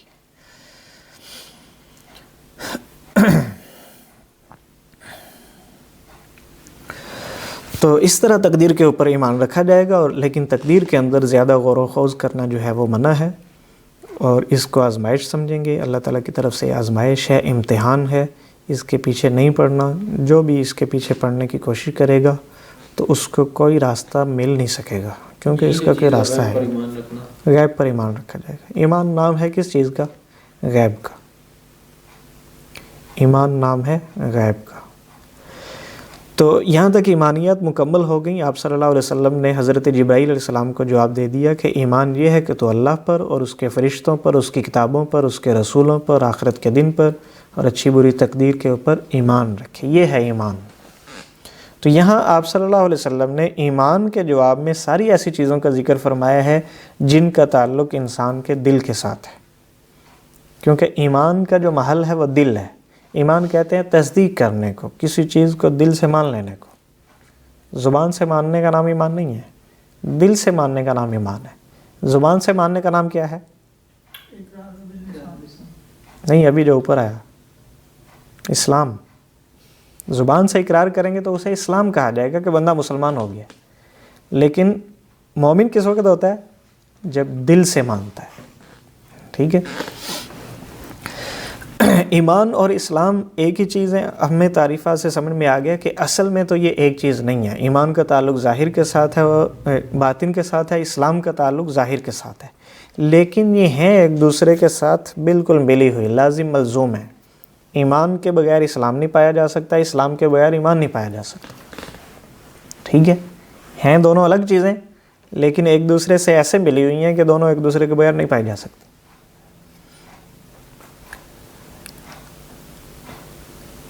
ایمان جو ہے وہ اندر سے شروع ہوتا ہے اور اسلام باہر سے شروع ہوتا ہے۔ اسلام کا جو سفر ہے وہ باہر سے اندر کی طرف ہے، اور ایمان کا سفر کہاں سے ہے؟ وہ باطن سے ظاہر کی طرف ہے، ٹھیک ہے؟ ایمان کا سفر باطن سے ظاہر کی طرف ہے، اور اسلام کا سفر ظاہر سے باطن کی طرف۔ دونوں شروع الگ جگہ سے ہو رہے ہیں، لیکن دونوں کی منزل کیا ہے؟ ایک ہے۔ دونوں کی منزل ایک ہے، اس لیے دونوں ایک دوسرے کے بغیر نہیں پائے جاتے، دونوں اکٹھے ہوتے ہیں۔ سچا مسلمان بھی وہ ہوگا جو مومن ہوگا، جو مومن نہیں ہوگا اس دنیا میں تو ہم مسلمان کہہ دیں، لیکن اللہ کے ہاں وہ مسلمان شمار ہی نہیں ہوگا، اصل حقیقی مسلمان نہیں ہوگا، منافق ہو جائے گا نا۔ اور اسی طرح مسلمان مومن پکا وہ ہوگا جو مسلمان بھی ہو، جو ظاہراً بھی ساری چیزوں کو کر رہا ہو، جو ظاہر میں کچھ بھی نہیں کرتا، مسلمانوں والا کوئی عمل نہیں ہے، اقرار بھی نہیں کرتا، تو اس کا ایمان بھی پھر نہیں ہوگا۔ یہ دونوں چیزیں ایک دوسرے کو لازم ملزوم ہوتی ہیں۔ یہاں ایک اور بات سمجھنے کی ہے، ایمان کی بالکل جو واضح تصویر تھی آپ صلی اللہ علیہ وسلم نے پیش فرما دی کہ ایمان اس چیز کا نام ہے۔ یہ ایک سمجھیں کہ واضح تصویر پیش فرمائی ہے، اجمالی، مختصر۔ اسی طرح اسلام کی بھی ایک اجمالی اور مختصر تفسیر پیش فرمائی۔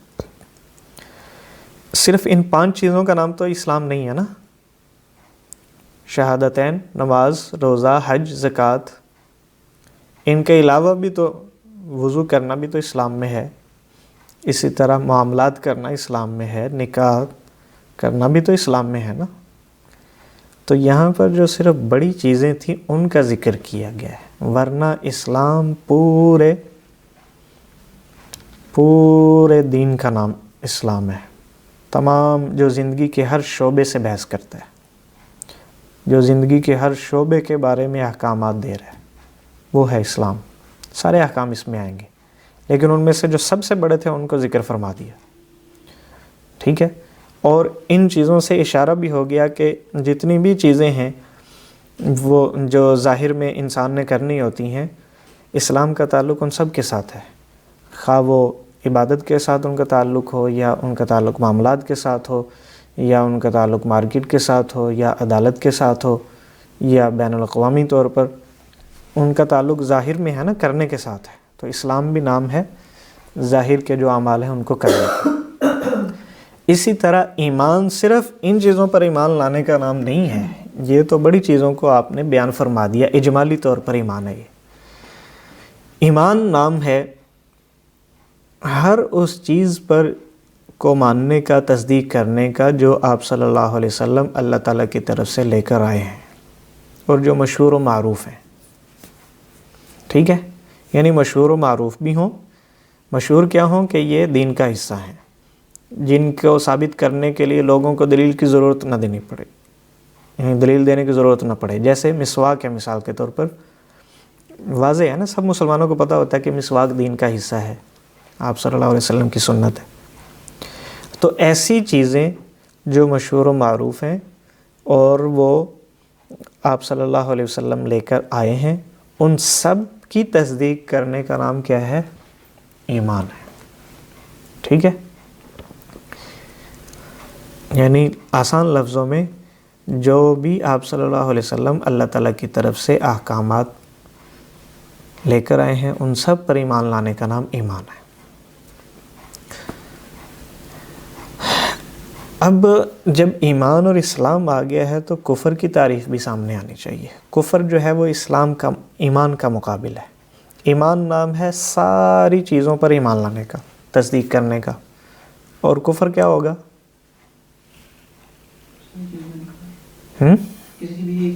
کسی ایک کا بھی انکار، کیونکہ ایمان ہے مثال کے طور پر 100% کی تصدیق کر دینا۔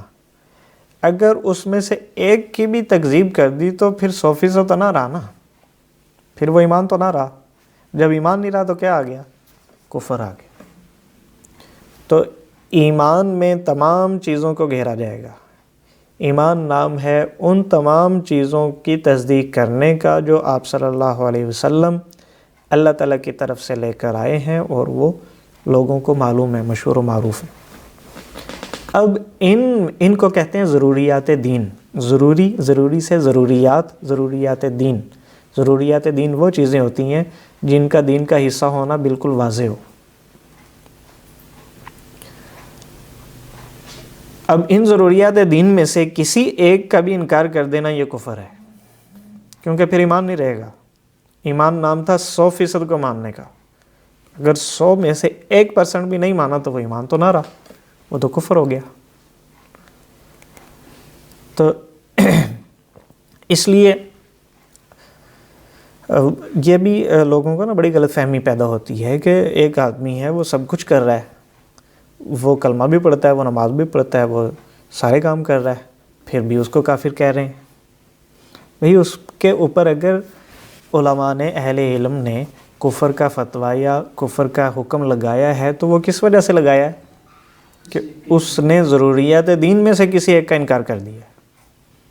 اب یہی غلط فہمی ہوتی ہے لوگوں کو ان قادیانیوں کے بارے میں، جن کو احمدی کہتے ہیں، کہ لوگ کہتے ہیں کہ یہ دیکھو یہ ہماری طرح ہی کلمہ پڑھتے ہیں، نماز پڑھتے ہیں، سب کچھ کر رہے ہوتے ہیں، پھر بھی ان کو غیر مسلم کہتے ہو. کیوں کہتے ہیں؟ اس لیے کہ وہ ایک چیز کے منکر ہو گئے. وہ کس کے منکر ہیں؟ وہ ختم نبوت کے منکر. آپ صلی اللہ علیہ وسلم کو مانتے ہیں، وہ رسالت کا انکار نہیں کرتے، بلکہ رسالت کو زیادہ مان رہے ہیں. وہ کنٹینیو کہہ رہے ہیں. ہم یہ کہہ رہے ہیں کہ نہیں آپ صلی اللہ علیہ وسلم آخری نبی ہیں، وہ کہہ رہے ہیں کہ نہیں آخری نہیں ہے. میں نے سنا ہے سب وہ کہتے ہیں کہ آخری ہیں، لیکن وہ دوسرا ظہور ہے جو یعنی وہ کسی بھی طرح، اب آپ صلی اللہ علیہ وسلم آخری نبی ہیں، اب کسی بھی طرح کوئی نبوت کا کوئی ظہور ایسا نہیں ہوگا. وہ اس میں بڑی تعویلیں کرتے ہیں، لیکن تعویلیں کرنے کا نتیجہ کیا ہے کہ وہ ختم نبوت کے انکار کریں گے. اچھا سر، جی یہ ضروریات دین کی جو چیزیں آپ نے ان کو ذرا اگر آپ بتا، کون سی چیز سنگین ہے جس پہ اوپر کا فتویٰ لگ جائے گا؟ ضروریات دین، جی ضروریات دین ان چیزوں کو کہا جاتا ہے جن کا دین کا حصہ ہونا مشہور و معروف ہو، ان کے لیے دلیل کی ضرورت نہ پڑے. ختم نبوت مشہور ہے نا. اسی طرح نمازیں ہیں، زکوٰۃ، حج، روزہ وغیرہ، یہ ساری مشہور و معروف چیزیں ہیں. اسی طرح نکاح کرنا آپ صلی اللہ علیہ وسلم کی سنت ہے، دین کا حصہ ہے نکاح کرنا. اب کوئی آدمی ایک نکاح نہیں کرتا، وہ الگ بات ہے، لیکن نکاح کا انکار ہی کوئی کر دے کہ بھئی نکاح ہے ہی نہیں دین میں، تو یہ کفر ہوگا. نکاح کرنا فرض واجب نہیں تھا، لیکن کوئی آدمی کیا کر دیتا ہے، وہ نکاح کا انکار کر دیتا ہے کہ اسلام میں نکاح نہیں ہے، مثال کے طور پر، نعوذ باللہ. حالانکہ نکاح تو ہر بندے کو معلوم ہے کہ اسلام میں ہے، وہ کہہ رہا نکاح اسلام میں نہیں ہے. تو ایسی چیز ہوتی ہے ضروریات دین، ان کا انکار، ان میں سے کسی ایک کا انکار کفر ہوتا ہے. ٹھیک ہے. تو اس وجہ سے اگر مستند علماء نے کسی آدمی کے اوپر اس طرح کا فتویٰ لگایا ہے کہ یہ کافر ہے، لیکن بظاہر اس میں ساری مسلمانوں والی علامات پائی جا رہی ہیں، تو یقیناً اس کے پیچھے یہ وجہ ہوگی کہ وہ ضروریات دین میں سے کسی ایک کا انکار کر بیٹھا ہے. منکر حدیث کو بھی کہا جا سکتا ہے سر. منکر حدیث جو ہے نا، اس کے کئی درجے ہیں. جیسے شروع میں ہم نے باتیں کی تھی نا پہلے دوسرے ہفتے میں، تو کئی درجے ہوتے ہیں. اگر کوئی حدیث کا اتنا ہی انکار کر دے کہ وہ آپ صلی اللہ علیہ وسلم کی بات کو معتبر سمجھے ہی نہ، وہ کہے کہ نہیں نبی کی بات ماننا لازم ہی نہیں ہے، حالانکہ قرآن کہہ رہا ہے نبی کی بات ماننا لازم ہے، پھر کفر ہوتا ہے. لیکن آج کل منکرین حدیث ذرا اور طرح طرح کی باتیں کرتے ہیں کہ حدیث محفوظ نہیں تھی اور فلاں تھا فلاں تھا. ان کو پھر کافر نہیں کہتے. ہاں، ان کو کافر نہیں کہتے ہیں. ہے یہ انکار، لیکن یہ ایسا انکار ہے جو ذرا چھپ کے ہے، جو تعویل کے ساتھ ہے، جو ادھر ادھر ہیر پھیر کے ساتھ ہے. نہیں تو سر یہ تو پھر سنت کا انکار کر رہے ہیں نا اس طرح سے. اگر حدیث کا انکار کر رہے ہیں تو ان کی سنت تو حدیث میں ہی پائی جاتی ہے زیادہ تر. جی حدیث دیکھیں، حدیث اور سنت جو ہے اس کا انکار اس وقت سمجھا جاتا ہے جب صاف لفظوں میں ہو. یعنی کفر کے لیے جو انکار ضروری ہے نا، کہ ہم یہ کہتے ہیں انکار کرنے کی وجہ سے کافر ہو جائے گا، تو وہ کافر ہوگا جو صاف لفظوں میں انکار کر رہا ہو. اگر کوئی آدمی ایسی تعویل کر رہا ہے جس میں دین کی کسی دلیل کا سہارا لے رہا ہے اور وہ جناب کوئی نہ کوئی تعویل کر رہا ہے، تو پھر اسے کافر نہیں کہیں گے. لیکن تعویل ایسی ہو جو اس کا کسی 1% کہیں نہ کہیں کچھ تھوڑا سا امکان ہو، لیکن اس کو امت نے مسترد کر دیا ہو. تو تعویل ایسی کرنا جس کے نتیجے میں وہ انکار تک پہنچ جائے، تو اس کو بہرحال کفر نہیں کہیں گے. ٹھیک ہے. ایک یہ ہے کہ بالکل بدیہی اور صاف چیز میں ایسی تعویل کر رہا ہے جس کی کوئی گنجائش نہیں ہے، وہ کفر ہوگا. لیکن بہرحال یہ ایسا مسئلہ ہے کہ اس کو ہم اپنے اوپر نہ لیں، بلکہ کس کے لیے چھوڑ دیں. نہیں، اس کو مستند جو علماء ہیں ان کے لیے چھوڑیں. میں ٹھیک ہے, پوچھوں کوئی تو- عام آدمی فیصلہ نہیں کر سکتا کہ یہ بندہ کافر ہو گیا, اتنی جلدی فیصلہ نہیں کر سکتا. تعویل ہوتی ہے تو یہ جی. خالصتاً نیک نیتی سے ہوتی ہے یا جان بوجھ کر کی جاتی ہے؟ دونوں احتمال ہو سکتے ہیں, لیکن ہمیں نیت کا پتہ نہیں ہے. وہی بات آ گئی جو پہلے تھوڑی دیر پہلے ہاں ہوئی جی. تھی. اسی وجہ سے ہم مطلب وہ ہاں, تو ہم ایسے بندے پر کفر کا حکم نہیں لگا سکتے جو کہ کسی دین کی کوئی دلیل کے ذریعے سے کوئی تعویل کر رہا ہے نا, کسی چیز کی تعویل کر رہا ہے. اچھا میں پوچھنے لگا تھا کہ مطلب جس طرح آپ نے بھی کہا کہ نبی علیہ السلام یعنی کہ کوئی بھی ضروریات دین کو مطلب ترک کرنا تو وہ کفر میں آ جائے گا, تو اس میں چھوٹی سنت جو ہے نبی علیہ السلام کی, مثال کے طور پر مسواک, ابھی آپ نے کیا کہا شروع سے؟ کہ کوئی بھی ضروریات دین میں سے مطلب اگر کوئی بھی چیز ترک کر دی تو نہیں, ترک نہیں, یہ لفظ ٹھیک کریں, انکار کرنا. انکار کر دیا, میں مطلب کنٹیکسٹ وہی تھا. اچھا, انکار کر دیا تو وہ کفر کی کیٹیگری میں آ جائے گا. جی.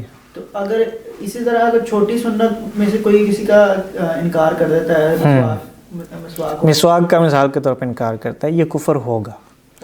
کفر کیوں ہوگا؟ اس لیے کہ مسواک کا دین کا حصہ ہونا بالکل بدیہی چیز ہے, بالکل ثابت اور واضح چیز ہے. کسی مسلمان کو کوئی دلیل دینے کی ضرورت ہی نہیں ہوتی. مطلب ثابت اور واضح چیز کا واضح تب وہ ہے. ہاں, جو واضح ہو, جس کے لیے کوئی زیادہ سمجھانے کی دلیل دینے کی ضرورت نہ پڑے, سب مسلمانوں کو پتہ ہو کہ یہ چیز دین کا حصہ ہے. اس طرح تو اگر یہی بات دیکھی جائے, اگر یہی جی. بات دیکھی جائے کہ اخراج والوں کو بھی نان مسلم کہا جائے گا, وہ بھی کفر میں آئے. کون سے عقیدے والے؟ وہ جو اخراج یا خوارج. خوارج جو تھے نا, وہ اس طرح انکار نہیں کرتے تھے, وہ ذرا گھما پھرا کے کیا کرتے تھے, یعنی انکار نہیں کرتے تھے صاف طور سے. ہاں, ان کی باتوں کا نتیجہ یہ نکل جاتا تھا. تو جو صاف طور سے انکار نہیں کر رہا, البتہ کسی نہ کسی درجے میں نتیجہ نکلتا ہے, تو اس کو پھر کافر نہیں کہتے, وہ پھر گمراہ ہوتا ہے. ہاں جی, ان کو صحابہ نے کافر نہیں کہا. جی. اچھا, منافق سے ریلیٹ لیا گیا کہ اگر جی. پاکستان کے اندر اگر کوئی یہودی یا کوئی عیسائی جاسوسی کرنے کے لیے آتا ہے اور وہ بیس اپنا مسلمانوں والا کر لیتا ہے, نمازیں بھی پڑھتا ہے, سارا کچھ کرتا ہے, تو وہ کیا جاسوس ہوگا یا منافق ہوگا؟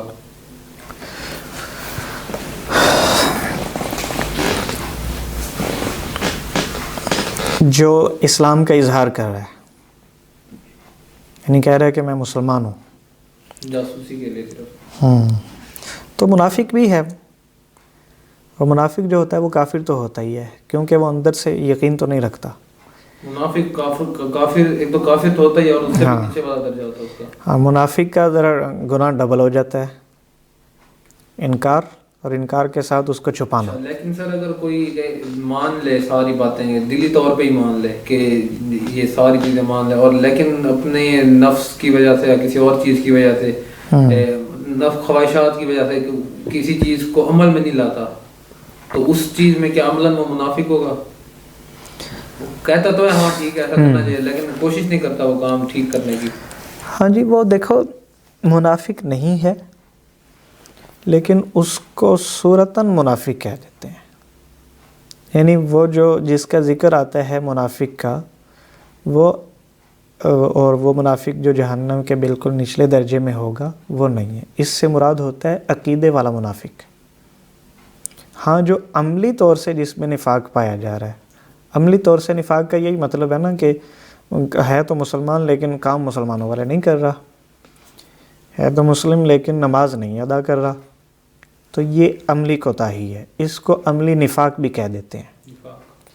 لیکن یہ عملی نفاق جو ہے وہ عقیدے والے نفاق کے برابر نہیں ہے. تو اس لیے دونوں میں فرق کرنا ضروری ہے. تو اب میں نے آگے سامنے اس لیے تھوڑی تفصیل سے اسلام کی, ایمان کی, دونوں کی تعریفات بھی کر دی ہیں, دونوں کی وضاحت تفصیل سے کر دی ہے, تاکہ ہمیں غلط فہمی نہ ہو اور اعتدال پہ رہیں. جو بندہ مسلمان ہے اس کو خام خواہ ہم دین سے خارج نہ کر دیں, اور جو مسلمان نہیں ہے اس کو خام خواہ داخل کیوں کریں. یعنی ایک بندہ ضروریات دین میں سے کسی چیز کا انکار کر رہا ہے, تو اب کیوں اس کے اوپر حکم لگا رہے ہو کہ بھئی ہمیں تو اختیار ہی نہیں ہے کسی کو کافر کہنے کا. سر کوئی اگر کہتا ہے کہ فنڈامنٹلزم پہ پہلے بلیو کرتا ہے ایک انسان ہے یا ایک جماعت ہے کوئی کہ فنڈامنٹلی رائٹس ہونے چاہیے، اجتماعی انفرادی ہر طرح سے ہمیں اسلام کو فالو کرنا چاہیے. لیکن کچھ عرصے بعد وہ جماعت یا وہ انسان اس چیز کو اس کا وہ نہیں ہو جاتا، مطلب کہ فنڈامنٹلزم نہیں ہے، مطلب ایز اے مذہب لے لیتا ہے دین کو، تو مطلب ایگری ایز اے مذہب کر لیتا ہے کہ مطلب وہ فنڈامنٹلزم والا آئیڈیالوجی کو مطلب رد کر دیتا ہے، تو وہ مرتد ہوگا یا کیا؟ نہیں، اس میں ذرا واضح کریں کہ پہلے وہ ایمان کس طرح لایا ہے. نہیں، پہلے سے ہی مسلمان ہے، فنڈامنٹلزم پہ بلیو کرتا ہے کہ سیاست مطلب اجتماعی طور پہ بھی ہم اللہ تعالیٰ کی فالو کریں، مطلب قانون سارا اللہ تعالیٰ کو، ٹھیک ہے، ساری چیزیں، یعنی وہ ایمان لے آیا تھا، بالکل مومن ہے شروع سے، پھر بعد میں اس نے کیا کیا؟ اس نے مطلب ایز اے مطلب کچھ چیزیں دین کی نا مطلب ختم کر دی، رد کر دی کہ یہ چیزیں نہیں ہونی چاہیے، مطلب ایز اے مذہب لے لیا دین کو. دیکھیں، اگر اس میں بھی تفصیل میں جانا پڑے گا. میں نے پہلے بتایا کہ کفر والا مسئلہ جو ہے نا وہ آسان نہیں ہے، مشکل مسئلہ ہے، اور اس کو ہم علماء پہ ہی چھوڑیں گے. اب یہ جو آدمی ہے نا جو اس طرح کی بات کر رہا ہے کہ اس نے بعض چیزوں کو چھوڑ دیا ہے، وہ چھوڑنا کس وجہ سے ہے؟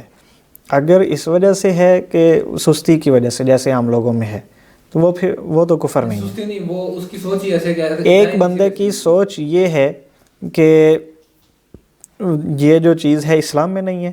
جی، اگر تو سوچ اسلام میں نہ ہونے والی اپنائے گا اور وہ چیز بھی ایسی ہے جو ضروریات دین میں سے ہے، پھر وہ کفر ہوگا. ایک اور سوچ جو شاید بعض لوگوں میں پائی جاتی ہو کہ وہ دین کے احکام سے دوسرے احکام کو اچھا سمجھتے ہوں. یعنی مثال کے طور پر مغربی جو تہذیب ہے اس کی بعض چیزوں کو اسلامی چیزوں سے اچھا سمجھتے ہوں، مطلب دونوں اسلامی چیزیں بھی ان کے ریلیٹ کر کے اچھا سمجھتے ہوں. وہ تو اور بھی پرلے درجے کی مطلب غلط بات ہوئی نا. نہیں، مطلب یہی ہے نا کہ یہاں پر وہ اسلام کو نیچے لا رہا ہے، گویا کہ یہ کہنا چاہ رہا ہے کہ دوسری چیزیں بہتر ہیں، اللہ کی دی ہوئی چیز جو ہے وہ بہتر نہیں ہے. تو یہ بھی ایک کفریہ بات ہے. اگر یہ کہیں کہ ایک مسلمان کہتا ہے کہ خلافت ہونی چاہیے، اس کی ایک کوئی جماعت کہتی ہے، شروع سے ہی ان کا عقیدہ بھی صحیح، تو ویسے یہ عقیدہ ٹھیک بھی ہے، تو بعد میں جب وہ ان کو موقع ملے خلافت قائم کرنے کا تو بعد میں وہ کہیں کہ نہیں خلافت نہیں، یا ڈیموکریٹکلی اس طرح سے مطلب اور چیزیں مطلب لے اسلام میں، تو کیا وہ اپنے اس عہد سے آپ نے اپنی آئیڈیالوجی سے مرتد ہوگی یا مطلب اسلام سے مرتد ہو جائے گی، کس طرح سے؟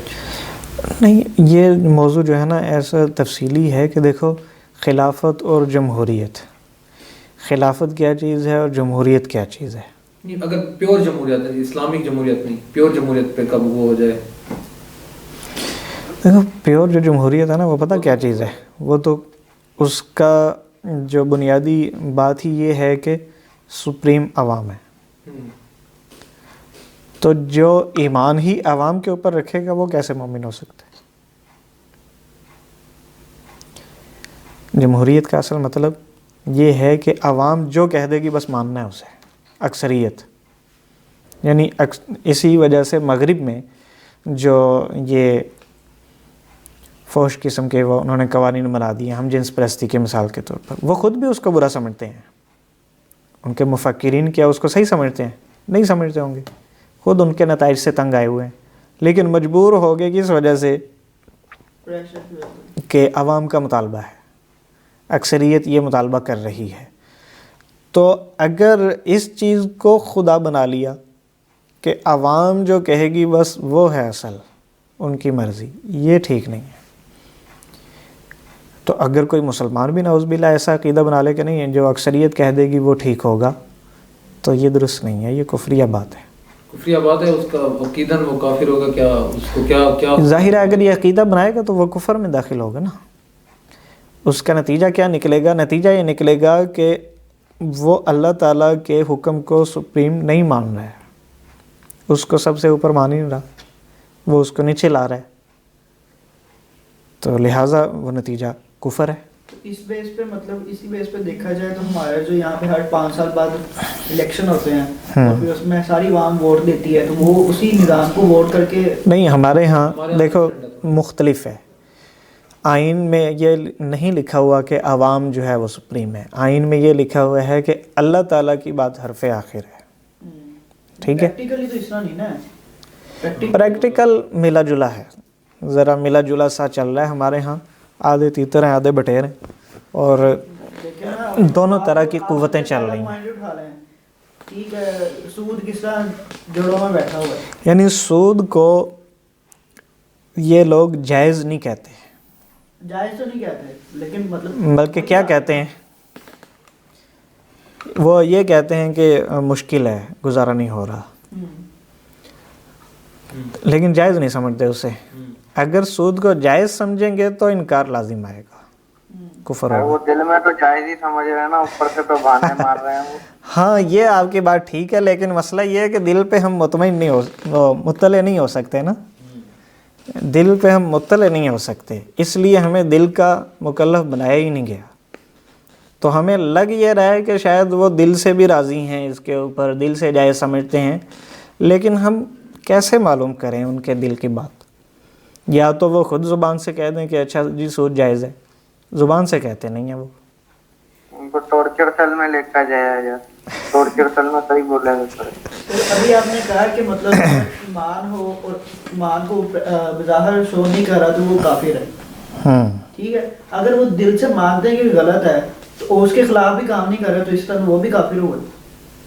نہیں, دل سے مان رہے ہیں غلط ہے, غلط ہے اور پھر اس کے خلاف بھی نہیں جا رہے تو اس سے آپ نہیں وہ کافر نہیں ہے. نہیں, دونوں میں فرق کریں, یہی بات تو میں سمجھانا چاہ رہا ہوں, ان میں فرق کرنا ضروری ہے. اسلام, ایمان, کفر کی تعریفات کو سمجھیں پہ, ان میں فرق کریں. ایک بندہ وہ ایک چیز کو برا سمجھتا ہے, گناہ ہے, مثال کے طور پر سود گناہ ہے, وہ اس کو برا سمجھتا ہے لیکن کر بھی رہا ہے, تو کبیرہ گناہ کر رہا ہے لیکن کافر تو نہیں ہے. ٹھیک ہے. ایک بندہ ایسا ہے جو کہ اس کو گناہ ہی نہیں سمجھ رہا, وہ کہتا نہیں یہ جائز ہے, اسلام نے کوئی منع نہیں کیا اس سے, جائز ہے یہ کفر ہوگا. کفر یہ نہیں ہے کہ جائز ناجائز سمجھتے ہوئے اسے وہ اختیار کر رہا ہے, یہ تو کبیرہ گناہ ہے, یعنی کبائر کو اگر اختیار کرے گا. کفر یہ ہے کہ اس کو حلال سمجھ لے, کسی حرام چیز کو, ناجائز کو حلال سمجھ لینا کفر ہے. لیکن حرام کو حرام سمجھتے ہوئے اختیار کرنا کفر نہیں ہے, بلکہ کیا ہے, گناہ ہے. ٹھیک ہے. تو اس لیے ایک جو آدمی بظاہر مسلمان ہے لیکن غلطیاں سب سے ہوتی ہیں, گناہ اس سے ہو گیا, تو اس کو کافر تو نہیں کہا جائے گا, خواہ کتنا ہی سنگین گناہ کیوں نہ ہو.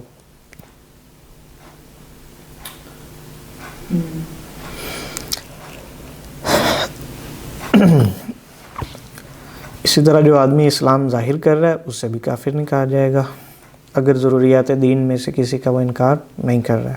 اب اس طرح وہ تھے ڈاکٹر سر سید احمد خان, وہ فرشتوں کا انکار کرتے تھے, تعویلیں کرتے تھے, تعویلیں کرتے تھے. وہ حدیث کا بھی انکار کرتے تھے. حدیث کا انکار اسی طرح کرتے تھے کہ صاف لفظوں میں نہیں کہ حدیث ہی حجت نہیں ہے, بلکہ وہ عقل میں جو باتیں نہیں آتی تھیں ان کی کوئی عجیب سی تعویل کر لیتے تھے. تو بہرحال یہ تو آپ ایڈوانس ہو چکے ہیں ذرا, تو ہاں جی تقریباً جڑیں وہیں سے ملیں گی, لیکن یہ تھوڑا ان سے مختلف ہیں. پرویزی جو تھے وہ تھے پکے منکر حدیث, جو نام لے کر یہ کہتے تھے کہ حدیث کی کوئی ضرورت نہیں ہے. غلام احمد پرویز, اسی نے شروعات کی ہے. اس نے شروعات نہیں کی, وہ عروج پہ لے کے گیا اس کو. سید وغیرہ اس سے پہلے تھے,